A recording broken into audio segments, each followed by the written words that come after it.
What? I said I'm almost done. I'm getting something. Huh? Hey? What's that now? What you Good say? morning. Good morning. Man. I get notified for this show. I'm like, why am I getting notified? If I'm getting notified, there's problems. Yeah, exactly. Sorry, guys. Little last minute rearranging of some images. That was on me. That was on me. No, that was on me. I read wrong. That was all on me. So just We've had got to, a special person in the chat right now. Uh-oh. Let me get off the design. Let me jump to the chat. Let's go through everybody. Let's see who's here. We have Andy the Collector. Good morning, Andy. We have Twizzler19. Good morning, all. I got to tell you, not a fan of Twizzlers. Yeah, take them or leave them. You know, not a fan of licorice. If somebody offers me a piece of licorice red, I'll take it. But I'm not going to buy it. I've never bought licorice ever. I saw somebody one time say that people who eat Twizzlers, that's people who like chewing on HDMI cables. And I was like, yep, pretty much. I could see that. Yeah. That's reasonable. Our number one patron, Curtis Ackerman, in the chat today. Hey, Curtis, how's it going? Look here. All right, everybody. All right, he's here. I'm glad he's here at the top of the show because here we go. Happy birthday to you. Happy birthday to you. Super chats make me stop. Happy birthday, dear Trevor. Happy birthday to you, buddy. A day early. I'm Happy probably birthday, buddy. Older than he is. I think I'm probably older. You think so? I don't know. I think we're close. He and I are close, I think. Curtis said I bought a bag of Twizzlers last night, but it's because Walmart was out of red vines. I've got a whole bunch of unused USB cables, HDMI cables. I'll just send them your way, Curtis. Yeah. Chew on those. That's right. Blake, our good buddy Recon Rage. Good morning. How's it going? Good morning, Blake. Aren't we all special people in the chat? Yes, we are. Everybody. Good morning from the West Coast. Hey, he got up early. We're at the West Coast, man. I'm a West Coast guy. Yeah. Good morning, Brian. Brian was rocking out with Metallica last night. And Fuel and Limp Bizkit. Yeah. That's right. Chris P. It is early. It is early. Heinrich Hoffman says, happy birthday, Trevor. That's right. Everybody send Trevor some.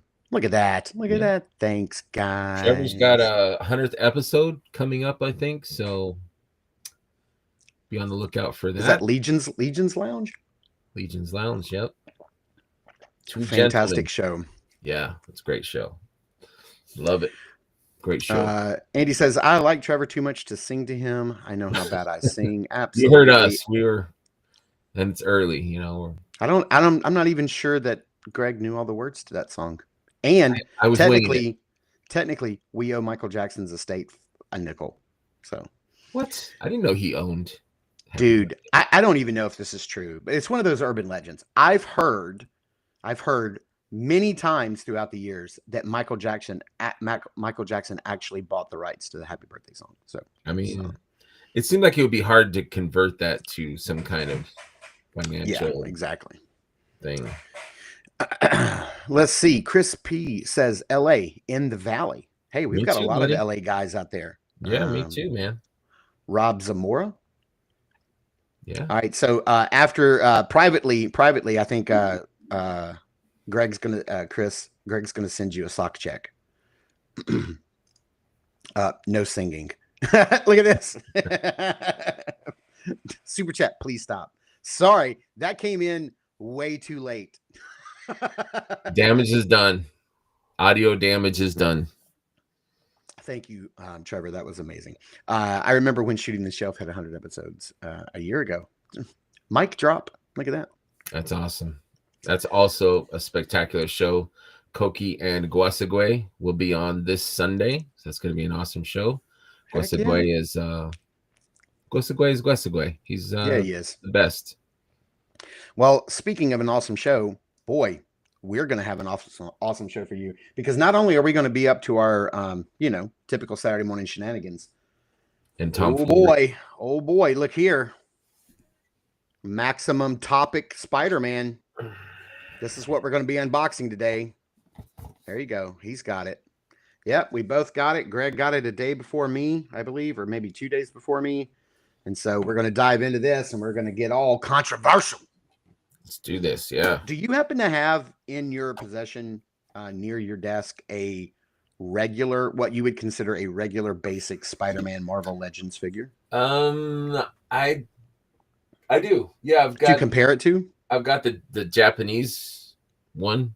Hey, that'll work. I have the 80th anniversary with the one with the wings that don't I kept stay needing on. to buy that one, and I never got around to it. This is the most basic Spider-Man that I have to compare it to, and we're gonna compare it. We're gonna see what's what. Andy says every show is a great show. Oh, Chris P says his should be here today. I'd like to know, for anybody who got Maximum Profit Spider-Man, who's getting Maximum Profit, or what was it, Minimum Effort Hulk? Who's going to get Minimum Effort Hulk? Because some people got him before Spidey.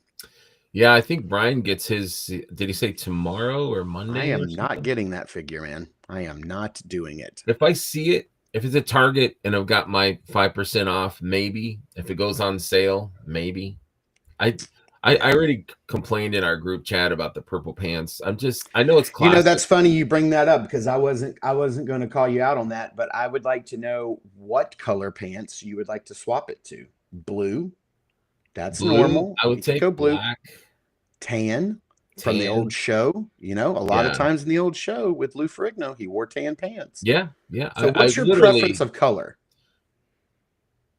Black would be great. Black pants. Okay. Blue would even be great. But I mean, if you think about it, I mean, I know that there's only a few colors. Maybe, I don't know if it's from the comic or if it's from the cartoon. The purple pants kind of came about. But what grown up, barring Purple Gang, great boys, but who else wears purple pants? Was David Bruce Banner? Was Bruce Banner wearing purple pants and then they ripped and Yeah.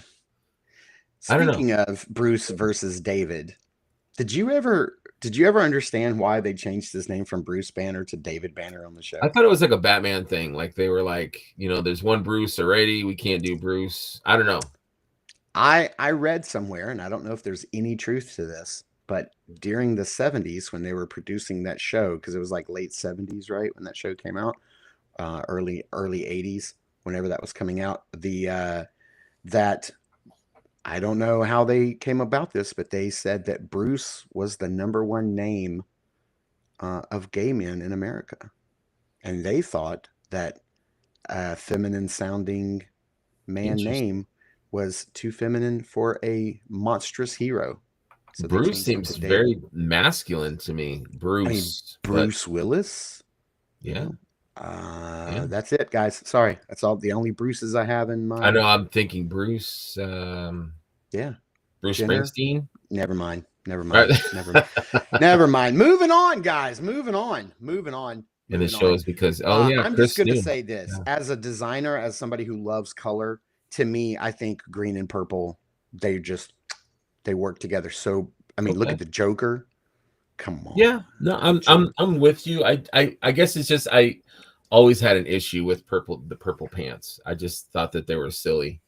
But I love Grump says I thought Bruce Banner was wearing brown pants and then radiation turned them purple. Thanks, Rob. I was a little too quick on it. But yeah, hey, Trevor's backing me up. He heard that too. Okay, I didn't think I made it up, but I do remember hearing that. Or Chris P just confirmed that also. Oh, did I miss Bruce Lee? Bruce Lee. You can't get more masculine than Bruce Lee. Okay, I quit. Great guys, great show. See you next week. Also, I'm terrible. Last week, I don't know if it was this show or New to Mythics Live, where I'm like, Elemental Crafting, who are you? I don't know who you are. I don't know what your name is. I'm sorry. It is Joe. It's Joe from New York. I didn't know that. Yeah, I was talking to him this last week. So welcome, Joe. appreciate you. He's fairly new to collecting mythics, so welcome, welcome, Joe. Next week, speaking about, and trust me, guys, I'm going to get to the commercials. I know I'm They're off. coming, baby. You know They're what? coming. Here's the deal. I'm in a really good headspace today. I have a lot of energy. I slept well. I got my coffee. I'm happy. I don't have a lot to do. I have a 3-day weekend. Sorry, I'm in a really good mood. And when I'm in a really good mood, I ramble. So here's the thing. Now I forgot what I was going to say. What were we talking about? I'm noticing I got bacon collar all over. Oh man, my I shirt, hate that, so. dude. Yeah, Ooh, I hate sorry that. guys.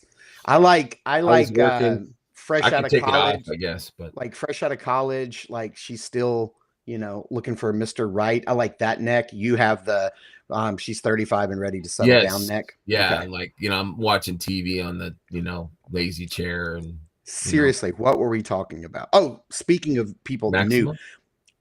I have a really good friend of mine who used to have a YouTube channel called Coffee and Toys. His name is Mark Callison.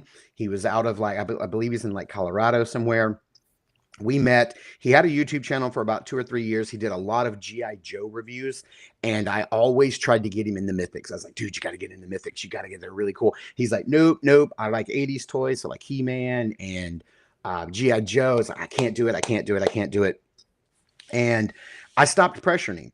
Then life got busy. He got a new job. I think they moved. They had a kid, and so Mark was like, I'm going to have to pull back on the YouTube channel. I'm going to have to step away. So he stepped away from his channel, but we've kept in contact. Mm-hmm. And so with their in-stock sale, he was like, guess what I did? And he bought like 4 mythics, and he got them in, loved them. And nice. then he went back, and then he bought like 10 more. Oh, wow. So now he's totally into it. So what I'm going to do is I'm going to try to schedule an interview with him, like just a regular, like it's just going to be up on Saturday Morning Toy Collector. And he and I are just going to break down like what finally got him into it. What does he love about it? And so we're going to do a whole show just about him talking about how he found them out, like what he bought, like all of that. So we're going to get into it. It's going to be a really good stuff. Blake, that's because those legs are reuse. So we're making these characters from the ground up, and we're retooling them for the maximum articulation. Well, they dropped that right out the gate. Figure number 2, they were like, let's just start reusing some stuff. So, hey, that's Hasbro for you. Shame. Oh, Curtis said he heard that too, but it was from me. All right. Hey, there's Elemental Crafting. That's I now see why you were talking about that. Rob Zamora says Greg needs a V-neck. If my shirts get to like that status right there, dude, I throw them away. It's one of my toxic traits. I can't do it. It's like, I guess that's my don't like seeing people's feet. I don't like my neck. I guess I have a fat head, so as soon as I take it off, it's or put it on, it's got it's got this big potato head. Blake, did you watch him? He was great. I loved it. He's such a great dude.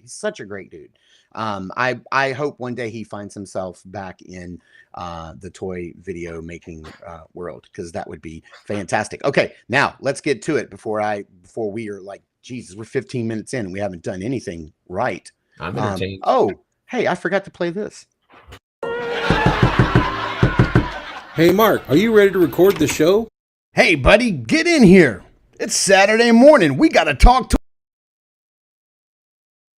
After these messages, we'll be right back. I love you. Sorry, I nod off on that really long outro for that stinger. Here we go. Let's drop some commercials. If only I was that close to you. All clear. Go for it.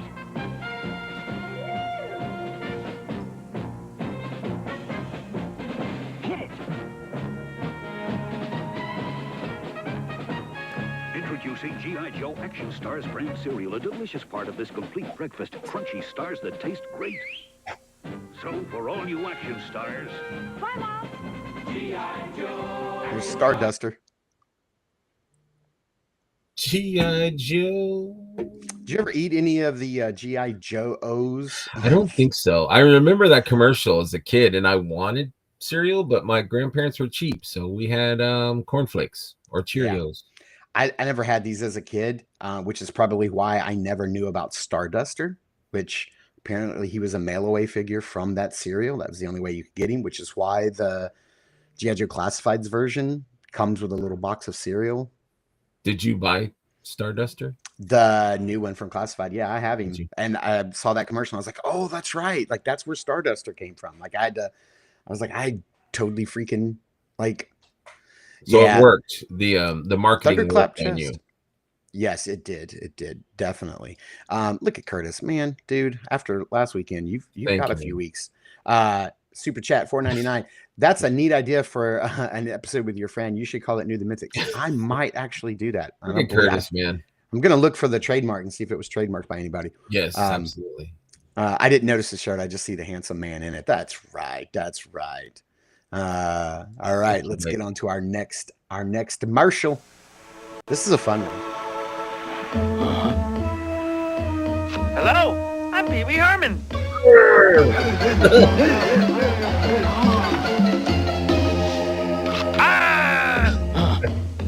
I know you are, but what am I? I know you are, but what am I?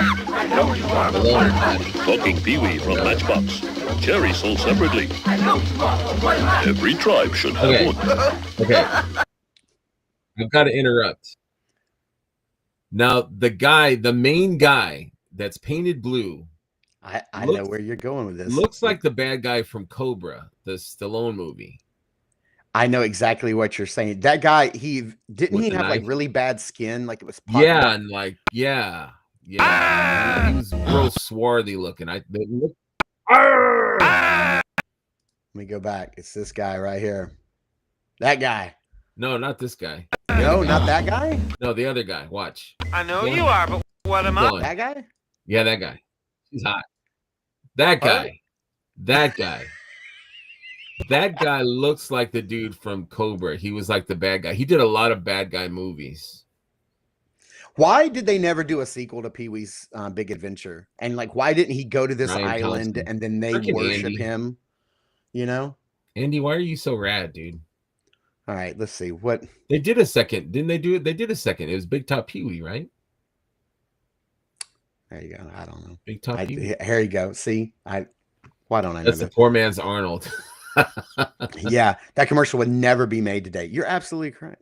That is true. Yeah, I've never saw that commercial before, and I never want to see it again. Look at that. He's an actor. Lots of stuff. Yeah, that was just fun. I come across as like I totally remember. Yeah, that was rad. And I had that Pee Wee Herman. Did you? Did you carry it around with you? I didn't. Carry it to the dentist's office, and I didn't, but I had him. I was never a stuffed animal. I had one stuffed animal, and it was like a robot dog, and I just felt silly. So, if anybody saw my Meet the Collector that went up yesterday with my friend Scott, who lives here in town, and if you saw so first of all, it's extremely long because Scott and I we do this all day long. We just ramble. But if you saw when he pulled out like the one thing he would grab if his house was on fire, he grabbed this Donkey Kong plushie that he had as a kid. And if you see my face when he pulled that out, I had that as a kid. And I have not seen that since I was probably 8 or 9 years old, 10 years old. And I saw that and I just literally, inside I was weeping. Like it was so, like I had not seen that since I was a kid. It was so rad. Like that's I did too. I had Alf. Do you remember that they sold little outfits for Alf? Like little shirts and headbands and whatever, like you could put on him. Like I remember that. Like it was our version of the American Girl doll. And then here we go. One of my favorite toy lines from when I was a kid. I went down a rabbit hole last night and was watching a ton of these commercials. I may have to go back and try to buy some of these off of eBay because this line Karate Commandos. Break it up, crack it down, fight forces of evil wherever they're found. Figures sold separately. Location Tibet. Assignment recover stolen microchip. Protecting it was Super Ninja. Hi-ya! First, Chemo stood up to him. Hi-ya! and was downed. Then Reed Smith flew in and was grounded. But now it's his karate against mine. Chuck Norris Karate Commandos. Chuck Norris Super Ninja, Reed Smith Chemo, and other figures sold separately. New from Kenner. This was one of my favorite toy lines when I was a kid. I wanted those. I never had any. I wanted those and the Rambo ones, and I never got any of them. But I did want those. Those look cool. These figures they achieved back then, like what is my perfect aesthetic today in action figures, which is sculpts and paint apps that were cartoon specific, like because they were made from that cartoon, right? Or maybe the cartoon was made to look like the figures. I don't know. Like, who knows? That snake eating its tail, right? They had action features. They were all like ninja based. Like they had original characters, like that Super Ninja. Come on, like that dude looks incredible. Yeah, he looked cool. Oh man, like last night I was just watching commercial after commercial after commercial, and I was like, damn it, I'm gonna have to buy these. I hope they're not like $200 a figure. I can't do that. So I'm gonna start tracking them down and see if I can get some, because I know once I get one, I'm gonna. One of those commercials you found had the play set, which we'd never seen before. It was like a, yes, Oriental village. Yeah. Asian village. Oriental's wrong, right? You can't say Oriental anymore. Let's see. Yeah, that's a rug, not a people. What? So, are you talking about maybe the Karate Kid playset? It was like that's right. It was like like a building on the outside, and on the inside it had but no, I think I did. I'm trying to remember. Was it Rambo? Was it a Rambo commercial I found once that had it was like a big like communications tower that looked like it was in the jungle, and there was like zip lines and stuff. I think that was Rambo. But yeah, I think this had a couple of. I don't remember if it had play sets. Did Chuck Norris have like a Corvette or something? Yes, it had like blades and stuff that would come out. I'm gonna track this down. Yeah. Here we go. Idea for the these are top idea, 5. Man. That's actually a very fantastic. So, Curtis, what would you rather see? Would you rather see Greg and I talk about our favorite top 5 from the 80s, or what we consider to be the greatest 5 toy lines of the 80s? Because that's probably going to be a completely different show. Let's see. Great idea. Alex of the North said, got one of those Chuck Norris figures. They are so expensive on card. I don't need them on card. Yeah, I want to open them and play with them. Yeah, I would be fine with a used. Yeah, I'm going to try to track one down and see. Oh, check this. Trevor says 15 to 60 in package. Okay. Not bad. That's doable. I would want them open because I want to do that superpowers squeezing legs, action. Yeah, yeah. Again, look, check it out. It was Kenner. So they were already on that. They were on it. Yeah, they were on it. Monarch Prime says, good morning, Saturday morning, ambidextrous ones. Thanks, buddy. Glad you're here.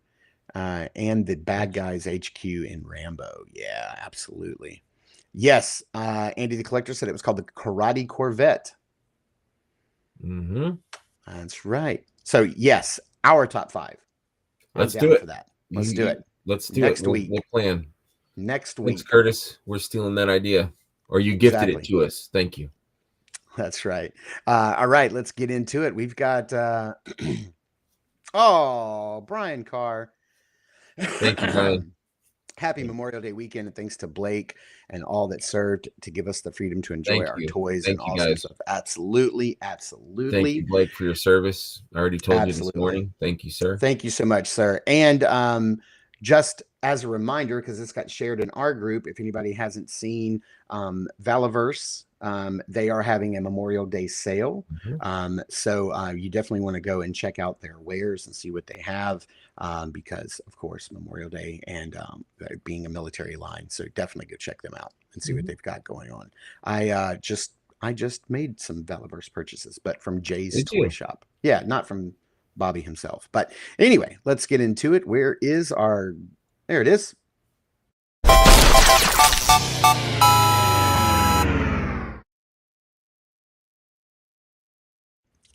I got to fix that intro because the name that tune thing drops out before. A little long. Yeah, I got to fix. Yeah. But Yeah. I'm not criticizing. I'm just happy to be here. Exactly. You're doing all the heavy lifting. I have 5 episodes of the cartoon series on DVD. Nice. And loose Chuck Norris figure. Nice. Yeah, I'm pretty sure they did have bad paint wear issues because of the playability, the features, and stuff like that. Okay, you know, it's played with. It was loved, you know? Yes, Blake, we appreciate you, Blake, buddy. you're an awesome dude. All man. right. We should just rename this section Stomp That Andy, because that's what I try to do every time I pull a clip. But let's see if anybody can nail this. Got away, Tiggy. Don't call me Tiggy. Shall I call Size and tell him the project is off? No need to concern my father. I've the seen project will this. continue as planned. Once the Trigon 1 is completed, it will be impossible for anyone to withstand its power. I don't see any What if guesses. those 2 joyriders leak one word about Bionic us Rangers? in space? The other gangs will try The other gangs won't know anything until we move on them. I'll take care of those.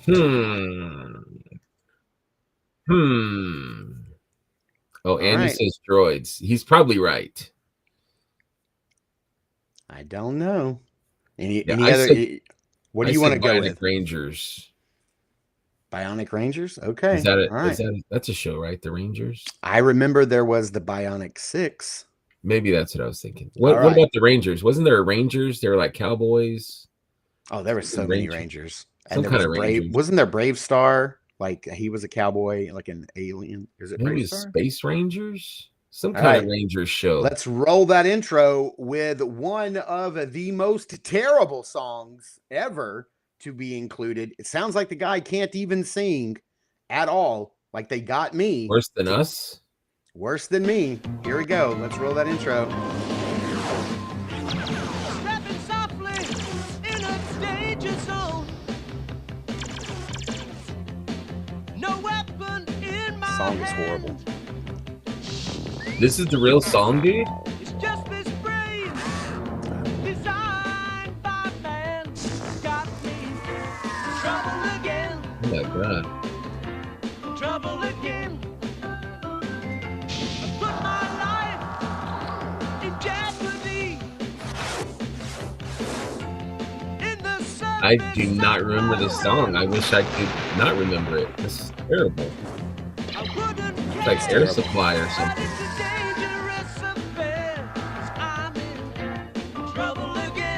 I don't know how this got approved.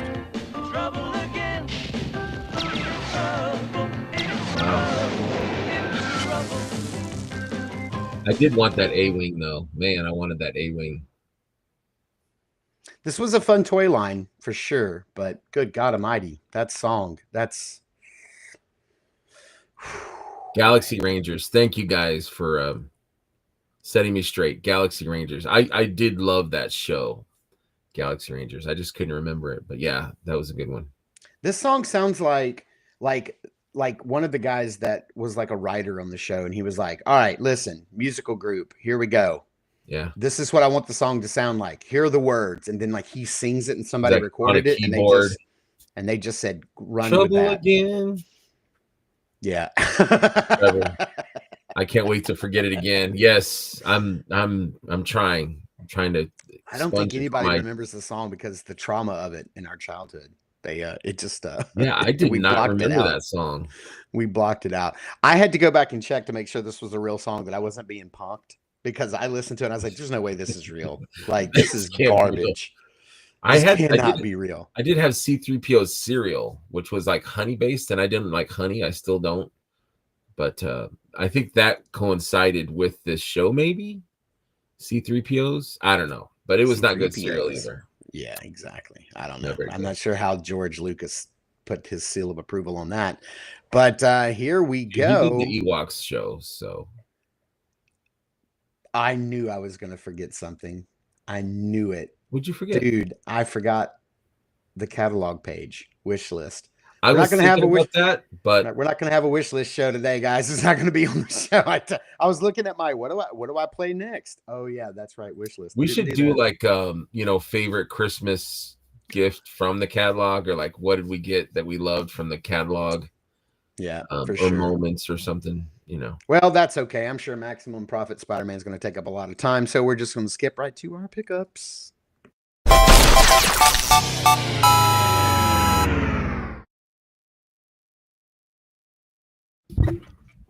Oh my God. In the middle of the video, we come back and all we have is Schmerber right there. So this is my Yeah, I have that guy. comparable. And I love this figure. And I think you and I both have a fair amount of pickups He's today. stiff as hell, too. I'm going to kick things off because I think I have a few more than you do. Yeah, this one is for Brian Carr. Even though he wasn't a character when I was a kid, I don't think you can have a Sesame Street shelf without Elmo on it. So I did from this new wave. I did get Elmo from this new wave. We've got a couple of guys. We've got the Chef Cookie Monster. I already have Cookie Monster. I don't need that. We've got Roosevelt Franklin, who I almost picked up, and then this guy who I don't really remember that much, and that's Alligator. The Alligator King, and what is that? What's it say here? And the Seventh Son. I vaguely remember this character from Sesame Street, but anyway. And then look, Elmo's even got little baby David. Look, there's this little baby David. So that's my first pickup of the week. Curtis just sent me a beautiful catalog picture of the superheroes, superpowers. Ooh, love that. Okay, stuff. where did he? Let me see. Did he send it I can send it to you, or nope, he could. I can pull it once you do your next pickup, and then I'll pull it. Okay. I got another. I'm gonna keep this one in card. My stepson sent it to me. ROM, which is my top 10 figure of the year. Okay. I'm in love with this figure. So much fun, especially if you have, fond memories of ROM. Yeah, I do have that figure. I still have it on card. I haven't opened it yet, but I am going to because it's a lot of fun figure. I totally recommend it. He is on my shelf proudly. He moves really well, really articulates well. Man, Curtis is just producer right now, man. Yeah, we need to give him an EP credit for sure. Let's see. I love this right here. Andy says, Mark never gets up on the show because he's going full Winnie the Pooh. Yeah, you just think my feet are bare. You have no idea what I'm wearing from the waist down. Hey, it's warm, you got to stay cool. You got to stay cool somehow. Absolutely. Florida. Brian Carr, thank you for this. Let's see here. He says the Alligator King was only on one song skit that they did once. Okay, so that's why I don't remember him. All right. Curtis says my memories of ROM go all the way back to last week when Greg lost that list. Thanks, Curtis. Appreciate you, man. Oh my gosh. Oh man. My next pickup of the week is another reaction, and that is Baron Karza of the Micronauts. I need that figure. Dude, like these, I don't know if you took advantage of Jay's Toys and Collectibles sale. I didn't get this from him. I got this from Big Bad Toy Store, but he has this and the other guy, Biotron. They're $19.99, and you could get them for 20% off, so you could save a little bit of money. I thought about picking up 2 more so that I can open them. I just can't bring myself to open them because these cards are just so killer. Look at that. Those are nice. Those are nice. Very nice cards. So 2 Super 7 reaction figures this week. This is one of my pickups. All right. Yep. So got mine in this week. Yep. Let's see here. Went into Walmart twice this week, and I had 2 wins. I needed a win one morning. I was feeling down. I had to go run some errands. I wasn't in the best headspace.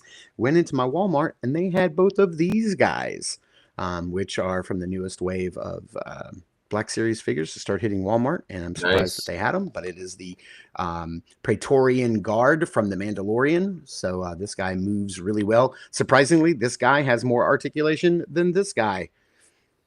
Hasbro doing Hasbro stuff, and this, of course, is Moff Gideon in his Beskar armor. I saw him last night, and I didn't pick him up. I thought about it, and I was like, yeah. I've seen a lot of people buy this figure and then pop the head off, and they're making Sidewinder customs from the new Captain America movie, because why they never made one of the villains from that film, I don't know. I mean, they made Red Hulk, but oh well. Valid point. Speaking of Star Wars, my stepson also picked this up for me. It got beat up. I don't know what happened, but I got Dooku in the old classic blister. Oh, nice. I do love me Very some Dooku. nice. But package is beat up, so that's a definite opener. But I love these old blisters back in the day. That's pretty cool. Let's see here. My next two pickups I got from Big Bad Toy Store. So I don't know. Last week, Big Bad Toy Store was having a 1/12 scale action figure sale, and they were just lumping a whole bunch of stuff in there together. If it was a 1/12 scale action figure, it was on sale for, I think, like 20 to 30% off. And these were two that I had been holding out on. And so I got these. They're typically, I think, $54.99. So I picked up both of these. They were marked down to $43.99, and it's the cheapest I had seen them. So these are the Super 7 Ultimates Conan Battle of the Mounds. So I got this one because this is like mostly a new Conan figure. You got get to the chopper. I've got Valeria. That's the only one in that wave that I have. You get this really nice Conan head with the flowing locks. I like to refer to this head right here. This is pre haircut Curtis right here. If you remember, absolutely, that for sure. That really nice sword, Conan Battle of the Mounds. And I had to get my dude because I love my archers. I got Subotai. Subotai? Yeah, that's how you say his name. Never knew his name as a kid. I am 100% convinced or sure that this guy will not be able to hold that bow in a convincing bow and arrow pose because it is a Super 7 Ultimates. Maybe not. But we will see. But $44 for these guys. Couldn't pass it up. No, that's a great deal. I need to pick those up too. Unfortunately, they are now off sale and they're back to $55. Awesome. So, I'm sorry. That's okay. I got this from my stepson. He picked me up these. He shipped them to me the other day. Oh, nice. So we got this Batman Platinum. Pretty cool. Like the back. I had this issue as a kid and I loved it. Yeah, that's a really cool issue. Our version of Batman. Hey, here's another really good show idea from Curtis. McFarlane DC better than Marvel Legends. Interesting. That's an interesting take. I may fight you on that. Sometimes I agree, sometimes I don't. It just depends on the figure, because I think McFarlane, some of their stuff is great and some of it is not as great. Here's my problem. But Marvel's the same. Yeah, here's my problem with that. Spider-Man and Batman are two of my favorite. They're my holy trinity. It's Spider-Man, Batman, Hellboy. Everybody knows that. So you got one company, they're the only ones making Batman. You got this other company, they're the only ones making Spider-Man. So it's a problem. I tell you what, Greg and I were talking the other day, Curtis, about having you on the show and having a Menage Twizzlers, if you wouldn't mind. So we were thinking of having you on the show. That's a great topic for the show, is Marvel Legends versus Point DC Counterpoint. DC Point and Counterpoint. That'd be fantastic. Let's do that. Yeah. We'll set that up. I too have the King Conan and the Throne, and that figure and throne set are amazing. Yeah, I'm looking at mine right now. Prior to this, I have every single Conan Ultimates figure Super 7 has ever made.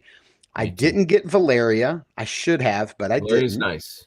And I didn't get the bloody variant. I don't have the bloody variant of Conan. But I didn't get what's his name? James Earl Jones's character from that movie. I don't have him from the Battle of the Mounds because I was comparing the two figures, Andy. I was comparing the two figures, and it's the same as the one they released before. Just the sculpt is the same. paint's a little different. So I was like, The Riddle of Steel. Yeah. So exactly. Get his name. Dang, I have drawn a blank. I'm just thinking I need to watch that movie too. And I didn't realize this. I did not realize this. Tulsa Doom. Thank you. How could we forget that? That's the greatest villain name ever. But wait a minute. Hang on. Isn't it Thulsa Doom?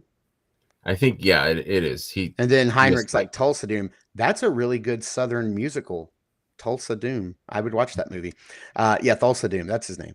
I just call him James Earl Jones from Conan. I did not realize this, but they have only made, correct me if I'm wrong, they've only made Conan figures from Conan the Barbarian. They didn't make them from Conan the Destroyer. I don't think they have the rights for Destroyer. It's Which is so weird because I want that Lizard King guy, the thing he fights in the mirror room. Mm-hmm.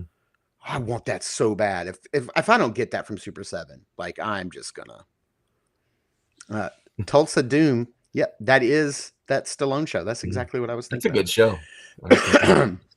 And Next Heinrich, up, I agree with your Marvel Legends with the female figures. They're excellent. Excellent figures. I love Curtis's comment right here. Where did it go? If someone offers a triple jointed 3-way, I say yes. Absolutely. Just know 2 of us are going to be barefoot. That's all I'm saying. I don't know if you guys have checked your local Walmarts recently, but their NECA collectibles horror section in the back apparently is getting completely redone nationwide. I started seeing posts all over like Facebook and Instagram of people commenting that the Casey Jones and bike sets were marked down to $17.50. The black and white Ninja Turtles 2-pack from NECA is marked down to $17.50. My prices haven't gone down that low right yet. As of right now, they're still like I think $35, marked down from $60. But the rest of their horror stuff on the other side was marked down. Everybody has seen them for like $25, but now my prices went down to $10. Had a friend of mine tell me that this guy was in stock at my local Walmart already for $10. I already knew they had about 20 of this guy. And then I went in, they had 1 left. So I picked this Boris Karloff Ardith Bay figure up. And as you can see, man, he comes with some wicked head sculpts. I love that box too. That box the box is great. And so I picked him up and I've just been messing around with this guy. He is fantastic for $10. Like, absolutely. And these heads are crazy. These heads are just, have him in like various states of decay. And I don't think I've ever seen that movie. The original Mummy. Yeah. In the original Mummy, like he's only as the Mummy in like the very beginning of the movie, and at the very end of the movie, 95% of the movie, he is Ardith Bay. He is taking on the persona of Ardith Bay, who would be like an Egyptian, sort of like he was like an Egyptian, I don't know, businessman's not the right word, but a philanthropist, an entrepreneur. He was telling them where to go and dig for, certain stuff. I mean, the whole time he's really just trying to bring his long lost love back to life. I've got one last pickup, and it's my favorite of the week. 2 more. Okay. All right. So go ahead and hit us. What you got? I got this guy from the in-stock sale. Ooh, nice. My in-stock sale finally shipped. Thanks, guys. What did you order? Oh, man. That guy. The retail version of him. I got... what did I order? Let me look at my order. I'll tell you. It's been a while. Yeah, and then I'll just say my other one, too. Yeah, go ahead. My other pickup is also from the in-stock. I just ordered 2 things from the in-stock. I'm probably going to order a couple more of these guys because they're still in stock.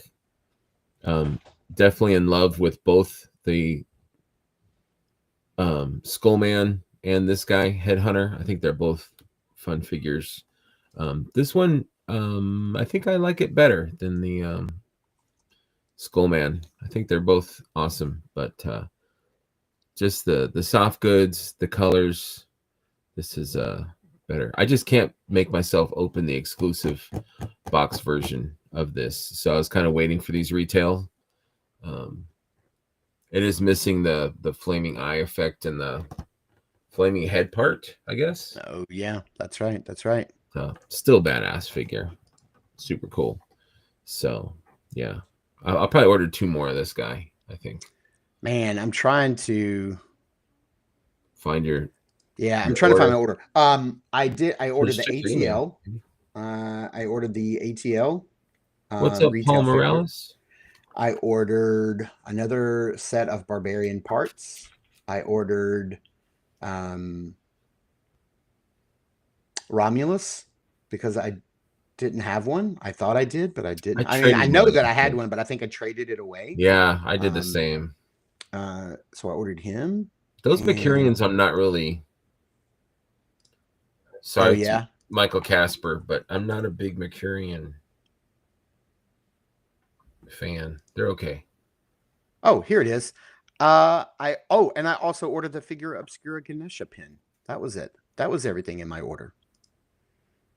Look at that, Spider-Man. All right, I'm going to get into my last pickup of the week. Yeah. I reviewed him on Wednesday. This figure is way more fun than it has any right to be.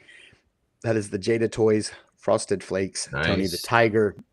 This thing is great. Great. This is amazing. Listen to me. My 11-year-old son came in. I'm sorry, he's 12 now. I have to say he's 12 now. I forgot. He had a birthday in April. He came in my room the other day and saw this Tony the Tiger figure, and he was like, that's mine. I'm taking it. And I'm like, get out of my room. You are not. But look at this dude, man. Like, look at this. He's got a little spoonful of cereal in his hand. It's literally the cartoon came to life. Yeah, it is 100%. What this is really cool, man. Let me show you some really cool stuff about this guy. He does come with a pointer finger. He does come with a little pointer finger with no little nub on the end, but he also comes with a pointer finger with a little nub on the end. And this is for two things. One, you can pop this little basketball on his finger.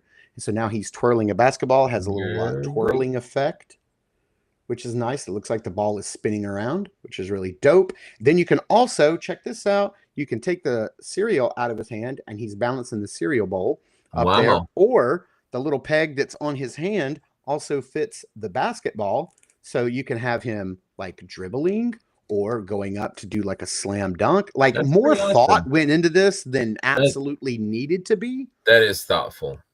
Dude. Soft goods. The whiskers are like these really stiff bristles, so they're not going to break off like ever, which is great. They kind of feel like that hairbrush that your mom used to brush your hair with in the 80s that hurt like hell. And I remember those.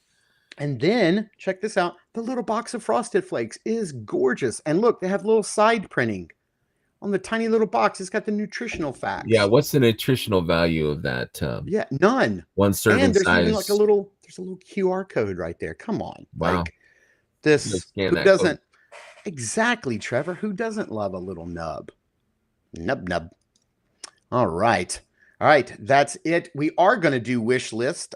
Thanks to Curtis coming in clutch. So let me get back to that and let's do our wish list.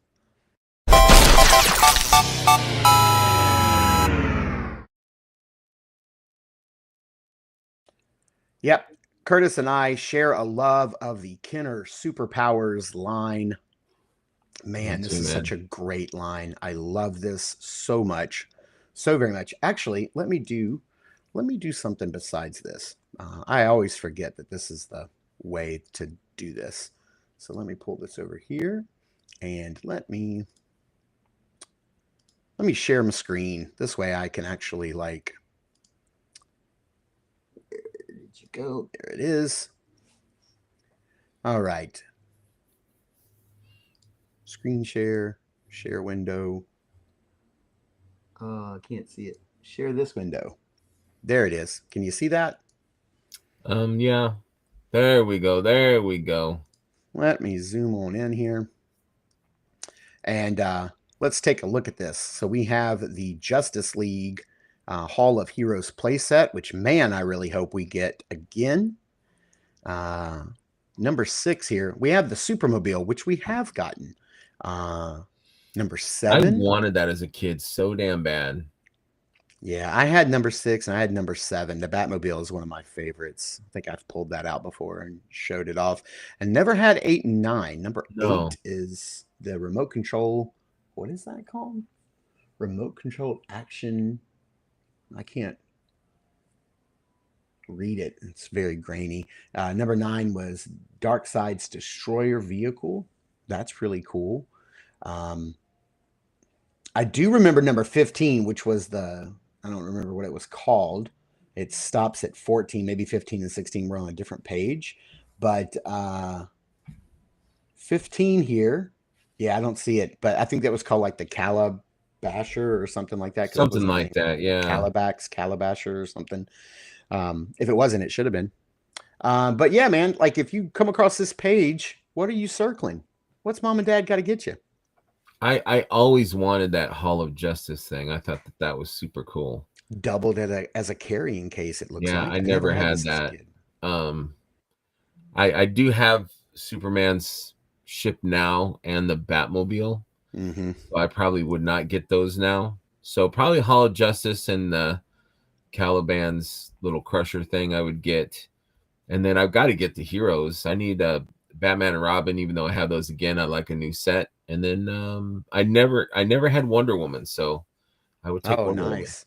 I had her and still do on my shelf. You squeeze her legs and her arms would cross to deflect bullets. What? She does that? Yeah, if you squeeze her leg. I did not know that. Yeah, I had very few figures. Oh shit, there went I got Robin here. And I just dropped Batman. Yeah, I have her right here. She held up pretty well. This was mine from a kid. She looks great, dude. Yeah, and if you see, look at it. It's not her arms would cross. Kind of, yeah. Yeah, I mean they don't looks hold like that pose. Her hip's gonna fall off, dude. Yeah, it does. It's it always was like super. Let me take these price tags off. But yeah, like if you hold them up, like you can see that her arms. That's pretty rad, dude. Yeah. Look at that. Deflecting bullets like crazy. Yeah, I think I need that figure. I need to pick that up. I've got Dr. Fate up here also. Dr. Fate. Curtis Ackerman's favorite. Is that his favorite character in the DC universe? Or he just really loves him? He's like me. I think he really loves that character. I do too. I never knew why she had that motion, Mark. You just blew my mind. It's deflecting bullets with her bracelets, man. Yeah, ting, man. ting. It happens. It happens. All right, let's get into it. Let's do it. This is what we're all here for. The unboxings.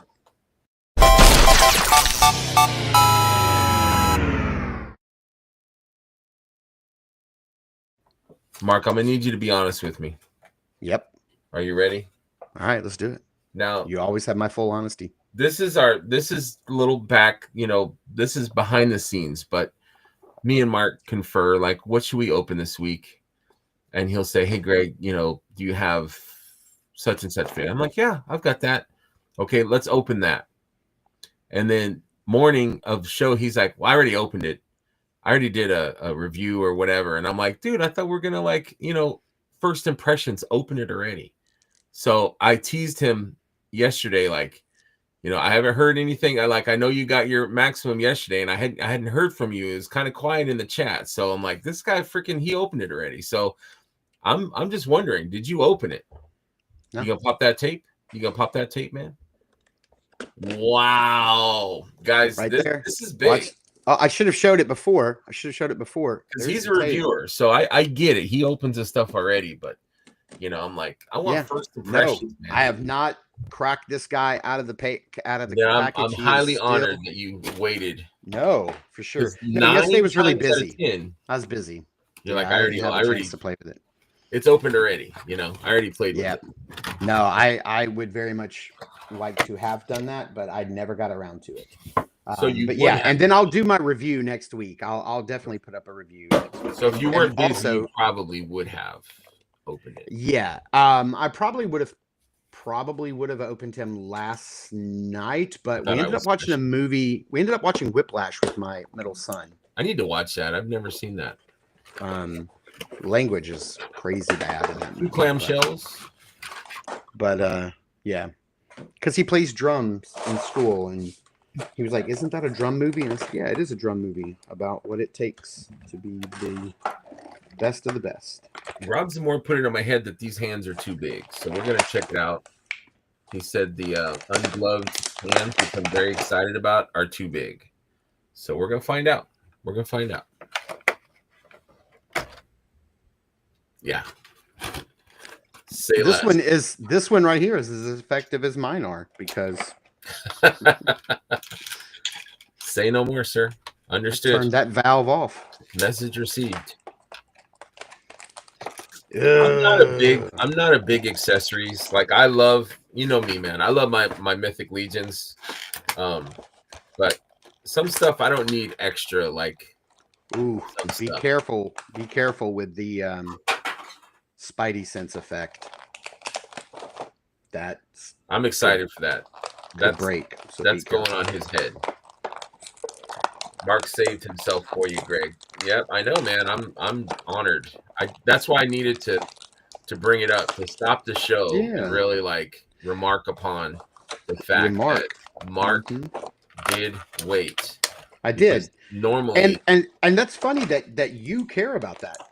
Because I like first impressions. Like, you know. So that must have been why you really weren't so enthralled about Sir Utzak or Utzak. I mean, I would love, because I was like, I haven't opened it. I could open it, and you're like, well, I've already opened mine. Mine's on the shelf, and I was like, well, that's okay. Like I'll open mine, and then you can talk about yours. We can do that next Saturday if you want to wait that long, or you can open it. I'll probably open it. He'll probably be my Monday review. If anybody knows, this week I did not do a Monday review. Monday was extremely busy for me with work, and I couldn't break away at all on Monday to do a review at all. I should have done it Sunday because I knew the week was going to be busy. And I was off of work on Tuesday because my oldest son graduated middle school and is now a high schooler officially. Congrats, man. He had all A's and 1 B. I'm so proud of him. Hey, Brick is here. Hey, Brick. What's up, Brick? Good morning. Hey, Brick, just to let you know, we are doing an episode of The Tribe tomorrow, episode number 5. Nice, man. Dude, I literally got everything out of the package except for Spider-Man himself. I haven't done it yet either. I was playing with the web splatter. Don't splat yourself. Okay, so just first impressions. First in-hand impressions, just holding them in hand. He feels absolutely no different than a regular Marvel Legends Spider-Man. I don't feel any difference in like the quality of the hard plastic, and I don't feel really any difference in the quality of like the softer, what some people typically call the gummier plastic. It all feels the same. I will say that at first blush, I will just, to get my prejudices out of the way up front, I am not a fan of dark blue and red Spidey. I prefer light blue and red Spidey, that more classic 80s aesthetic. Just because I don't know why, I just do. So this darker blue is just not my favorite. When they re-release this figure, I guarantee you in the future, in a mainline release, like a $25, $30 figure, right? If they make it in light blue, I will buy it again because I want the light blue version. That's just me. Mine's very stiff, so I'm not going to be doing the superposes. I'm not doing Tigra. Already, okay. I'm noticing the inside is red instead of blue. Oh yeah, the pins. Yeah, they do that quite a bit. I mean, that's I've heard people complain about that on this figure, but I'm it's like, not they do that huge, but it like they do that on all the other Spider-Man as well. I mean, it's like I think it's fine because I think I would for that pin to be red, like it needs to be red because of the shoulders on the top, so that's not blue. I don't think they can do it to where that pin would be blue on the bottom and red on the top. I will tell you, Lego has already solved this problem, however, because Lego has, over the last couple of years, implemented what they call dual molding, where they'll have a single part that's 2 different colors. Lego's figured it out. I'm just saying. I don't feel like the forward butterfly is all that much more articulated forward than this regular Spider-Man Marvel Legends, but backwards it is quite a bit. So like backwards, he does get way more back butterfly movement than a standard Marvel Legends for sure. Like 100%. I don't have the other one. I don't have that one that you have there, but like to be able to do that is pretty rad. Yeah, absolutely. I mean, let's see here. Yeah, I know. I remember in D Amazing's review. Yeah, I mean that's what you're getting as far as crossover for sure. I mean, it's really nice. As far as this Spider-Man, and I'm trying not to cheat by bending his elbows in, because you could cheat by turning the arm like that and then bending at the elbow and make it look like it's going further, but keeping the arms straight. I mean, that's your standard. Well, this is a standard Marvel Legends, and then that's the new one. So it's not a lot better, to be honest with you. Like those two, that's pretty standard. Yeah. But the back is great. I really like that this was a good figure to choose because this older Spider-Man has the ball joint upper torso and the U joint in the waist. So as far as like crouching forward without bending at the legs, he can only bend forward that far. This is the old Spider-Man. So let's see what we get with the new Spider-Man. So a little bit, just a couple more degrees. If that's yeah, it's a little bit more. You can see right there. Let's see here. Definitely need to heat mine up. Curtis, I agree. All costume design should have been stopped in the 80s and locked in forever. Absolutely. Chris P says the dark blue is very McFarlane inspired. Yes, I keep hearing everybody saying that this is a McFarlane style. Yeah, the head Legends. Definitely. Which I feel the head is a little bit too small. That's just my impression, but maybe it's because of the eyes. I would have been happy if they would have had a couple of different head sculpts. Oh, they do have. I'm sorry. I will shut my mouth. They've got other. So they've got the you've got three. The derpy Peter Parker, and then there is another. But the other head has like kind of mismatched eyes, I think. Yeah, I'm not a fan of that head. That's going to be one of my sticking points. So here is my standard Marvel Legends doing a like full on like leaping pose with the feet out. And then here is the new Maximum series Spider-Man. He can definitely get a lot more forward than your standard. Like his legs can go up a lot closer to his chest for those web swinging poses. But let me show you guys something. This is the new mini comic Miles Morales. This is a $24.99 figure, so $25 figure. And just want to show you. Wow. He can go farther. That's some range right there, man. He has more range than the Maximum series, so $50 and $25. But he has a smaller figure. Maybe that's why. I don't know. I will say that I really do like this figure. I really do. I mean, I do think this is like a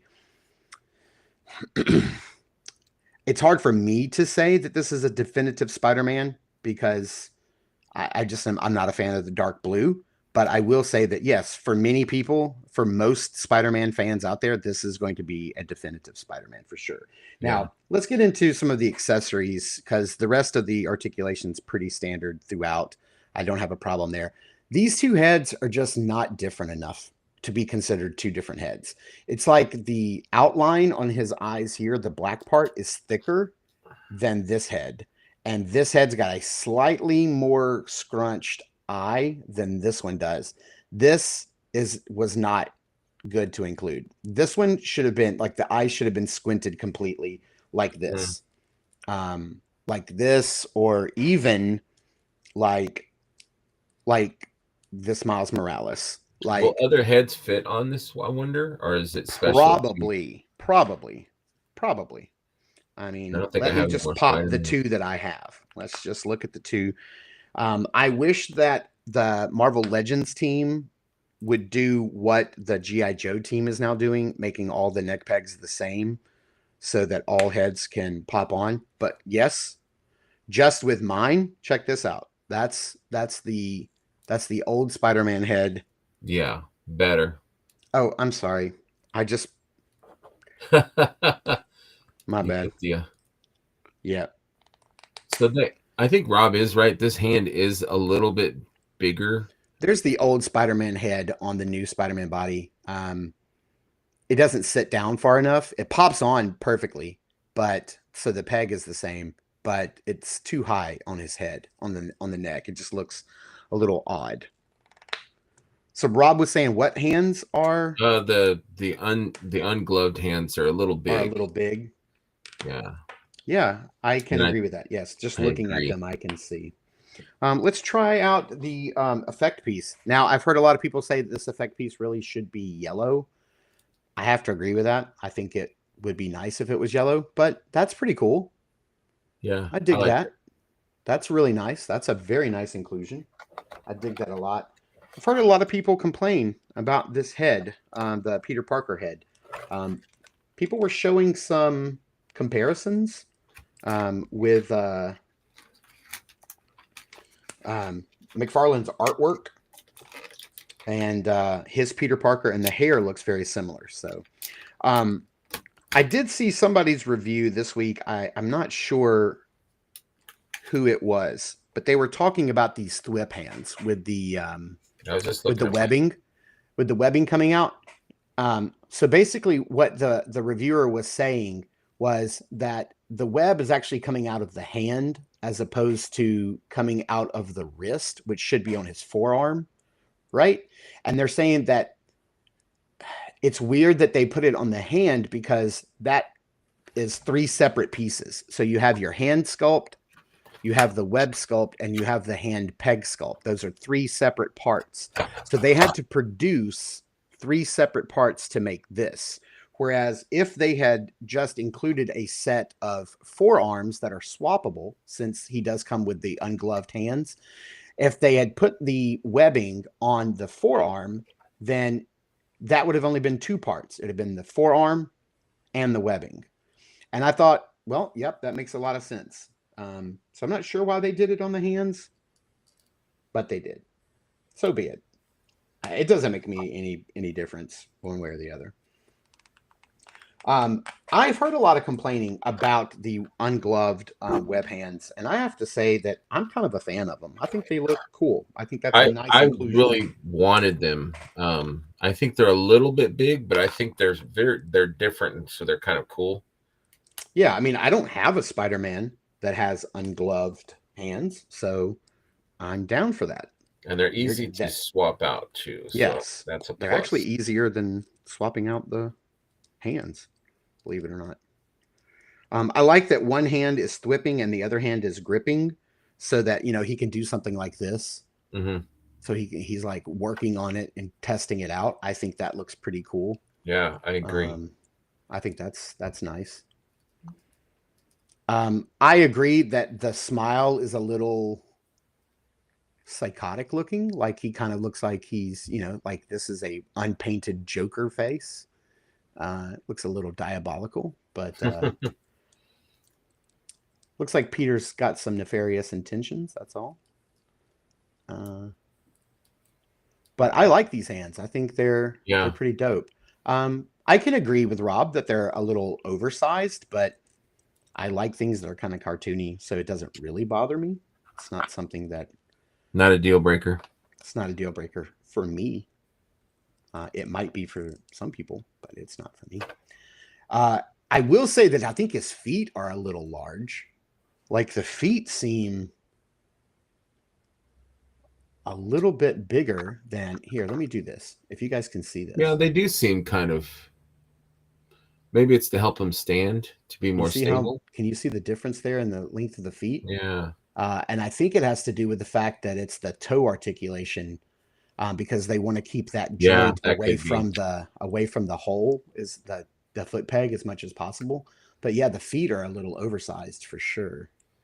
Absolutely. But I mean, this guy can get into a really nice pose. There's no doubt about it. Like, he can pose up really well. Yeah, I can't do that on mine. In my review, when I get to this week, it'll probably be my Wednesday review.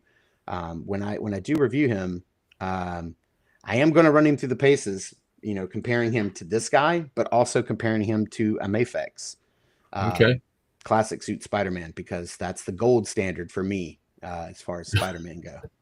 Curtis says he looks like the Manhunt episode of Seinfeld, which was a classic. I've never watched Seinfeld, so I don't know. Jerry, you got something on your face there, and these big hands. Like, he was dating a woman that was beautiful, but he had noticed that her hands were big, and he had a little crumb on his, and it shows like this huge hand come and like wipe something off of his, or like he had lobster, and like she broke the lobster shell with her bare. It was hilarious. I think he broke up with her because she had the man hands. I love this shield. The web shield is awesome. It's got a little foldable clip on the back, which is nice. It's wacky. It's wacky. I do not like these at all. This is garbage. And if I was prone to throwing things in the trash, that's where these would go. These are useless. I don't know why you would want this. Like, what am I going to do with this? I'm not using that. I'm not using any of this stuff. Posable wires. That's the only way to go. It's the only way to go. Do you make your own, or? Yes. And my buddy Scott, who was on Meet the Collector, he made a set for me. I have a set. We need to have an instructional on our show. It's actually really easy. You just get some white craft wire, and I'll show you. And then you just bend them all together and like wrap them around. So I use these, and I can pose them. That's awesome. I can do what I want. Love that. Yeah. What kind of wire is that? Just white craft wire. You just buy it and like wrap it around itself, and you just make it. I think I would have rather. I love this accessory. It came from the Mezco classic, like Golden Age Spider-Man. I love this web backpack. Mm-hmm. I wish they would have given us one instead of. Like, I like this. This is fun for kids, to web up a bad guy, because it looks like it fits on a Marvel Legends body. Looks like it would fit. Yeah, it does. It fits around a Marvel Legends body. That's cool. I like that. But the rest of this is trash. I would have preferred this shield, and this backpack would have been fantastic to get in the set. We got lots of hands. We have 2 grabby hands. We've got 2 thwip hands. We have 2 thwip hands with webbing coming out. We have 2 fists. We have 2 wall crawlies, and then we have the 2 ungloved hands. So, 2, 4, 6, 8, 10, 12 hands. It's nothing to scoff at. I just think there's just a couple of missed cues here. This is garbage. This was a missed opportunity. The extra head where the eyes aren't very different at all, I think, is a missed opportunity. Those are really, and then this being red instead of yellow. Those are my nitpicks. That's it. Those are my nitpicks. So at the end of the day, am I upset that I spent $50 on this Spider-Man? No, I'm not. Do I think it is overpriced? Yes, I do. Yes, I do. But I'm not mad that I spent $50 on this. It was a hype thing, I think, for sure. But I mean, if like this is one of the only Spider-Man Marvel Legends figures that I have, so I could say this is probably my 15th or 20th Spider-Man. So, I could say it's the definitive. Like, I'm happy with this figure. I probably won't get anything else. I do love the black suit, so I will probably buy all the black suit Spider-Mans. But I'm happy with this figure. Well.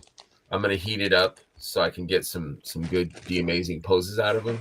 Oh yeah, for sure. And like George, I'm gonna put it on the shelf. So here's the thing. I'm happy. If you just don't fix the things I said fix. Don't fix them. Okay.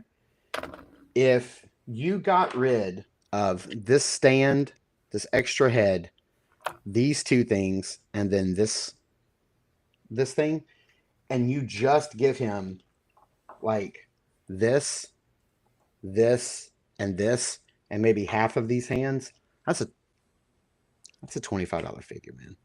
I mean, maybe 30. That's a 35. At 35 would be the maximum I would be willing to pay for this guy. But you take away the stuff that doesn't work, that's a $25 Marvel Legends figure. Yeah. I mean, they basically upgraded the articulation a little bit. It still feels like a Marvel Legends figure, like I thought it was going to feel like, which is fine. I like the materials that Mafex makes their figures out of. They just feel like more quality. I don't mind paying a little bit extra for a nicer quality figure. But for Marvel Legends, I mean, it's as good as it's going to get in my book. I don't need to buy any more Spider-Man's figures. This is it's good. I'm glad I got it. I would have liked it to have been, like you said, 25 or 30. It would have been nicer. I'm not going to, cry about the amount now. I got it. It's cool. Yeah. Curtis, with another super chat, what would be the ideal price point? If they're going to include everything that they included, like if they're like, nope, we're going to include all this stuff. I think at the end of the day, and I'm glad that I feel like this today, because this is exactly how I felt when I saw them announce it. At the end of the day, with everything included, this is a $34.99 figure all day long. These figures should have been $10 more than a standard Marvel Legend. They can say, oh, it's because of the articulation, the extra paint apps, or the added accessories, and I'm willing to pay 10 more for these figures. And I think that that's a nice price jump. You can buy a $25 figure, or you can, with one head and like one accessory, or you can buy a $35 figure and it has all this extra stuff. I think $50, that's 15 extra dollars. And I don't see that 15 extra dollars worth of value in this set at $50. I think that's way overpriced. I thought that when I saw it, and I think that now that I've had it in my hands and I've played around with it. Rob says, he has that really good point. I guess he says I'm not. So like, I don't know what he's referring to in the I'm not part, but it's a cool pocket figure. He's fun to mess with. Definitely not a figure to have the toy community all been out of shape about and having friends debate about it. Absolutely. Certainly not worth losing friends over it. That's stupid and ridiculous. Rob says it's a $30 figure, taxes and all. Absolutely. Let's see. Andy says, I figure with the Spider-Man tax, he'd be $39.99. I wouldn't pay more. Yeah, it's not. Now we can actually talk a little bit about Maximum Disappointment Hulk. That's not a $60 figure, especially when they're reusing parts. And the price is varying wildly. It's being sold by Amazon for $82.99, which makes 0 sense. And I want to say that, was it, I think Best Buy had it for like $52.99 when it first went up for pre-order, which is where I had pre-ordered that Hulk, but then I thought better of it and I canceled my pre-order. So I don't have that Hulk. I've watched a few reviews, and after watching the reviews, I still don't want that Hulk. It's just not the definitive Hulk for me. And I think it really comes down to the pins in the knees. They should have fixed that. They shouldn't reuse those legs from an older Hulk. I'm okay with the rubber torso if it allows the clap and the punching and the crunching. I'm okay with that. That was kind of cool. I thought that was different. Yeah, at least that was something new and different. New. And I'm down for that. But the head choices is what killed it for me. I don't like any of those heads. Like, give me a classic like 60s Hulk, like that classic with the heavy brow and the short hair. Like, give me that. Give me an 80s Hulk. Give me a 2000s Hulk if you're going to give 3 heads, right?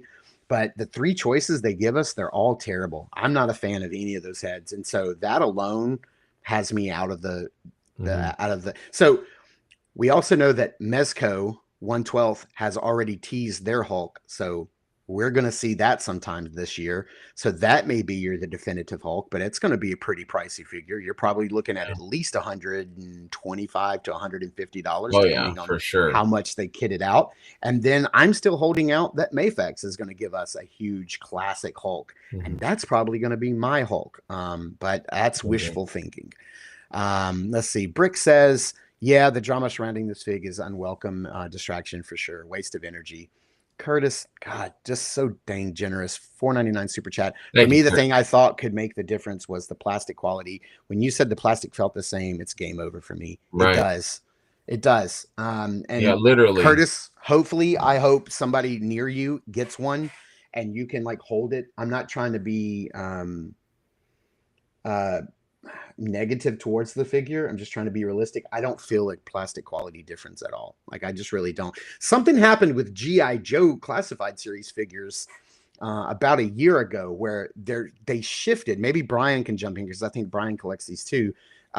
Where the plastic quality just started feeling better. Like it was like they went to like a new type of plastic for their figures. The arms weren't as gummy. Like things felt stiffer. Like the joints felt more solid. It feels like they changed the quality of their plastic.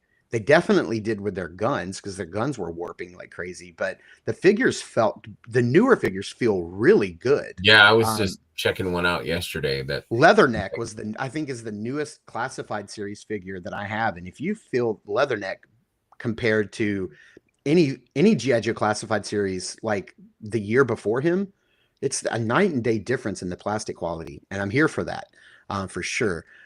Chris P says they build the maximum line as the best. Reuse parts is not the best. That's exactly it. It is not. I agree with Curtis. I mean, Trevor here. Give me a Lou Ferrigno figure. Somebody made a custom Lou Ferrigno set. They should. That would be awesome. It looked incredible. Call it a deluxe, and I'm fine with that. But maximum, nope.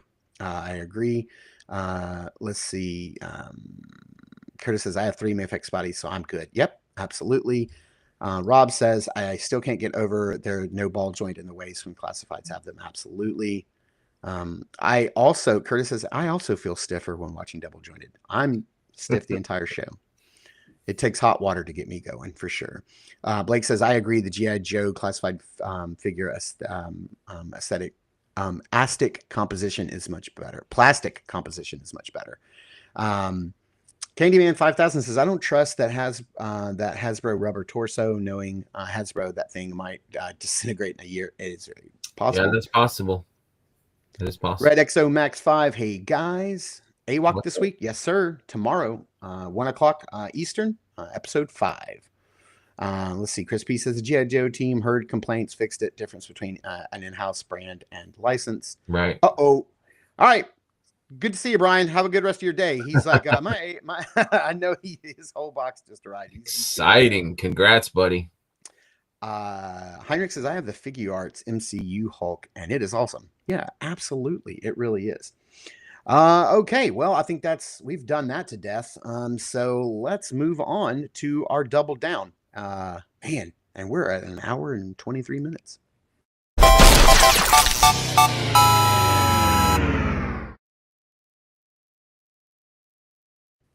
Kind of sort of a list, not really a list. Curtis is probably going to love this.